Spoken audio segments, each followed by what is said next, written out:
Hi friends, repent conference last day కూడా నేను మా ఫ్రెండ్ మేము వెళ్ళేటప్పటికి ఫుల్ ఎండగాను, చాలా వేడిగా ఉంది. సడన్గా వాతావరణం చేంజ్ అయిపోయి ఫుల్ వర్షం పడుతుంది. ఈ వర్షంలో కూడా దేవుడిని ఆరాధించడం ఎంత అంటే ఎంత బాగుందండి, మాటల్లో చెప్పడం కాదు, అక్కడుండి ఎక్స్పీరియన్స్ చేసిన వాళ్ళకే తెలుస్తుంది ఆ ఫీల్ ఏంటి అనేది.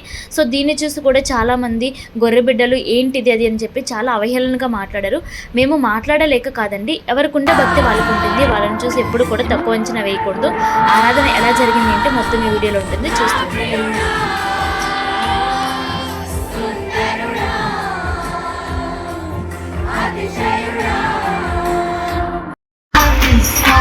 సంతోష గానాలను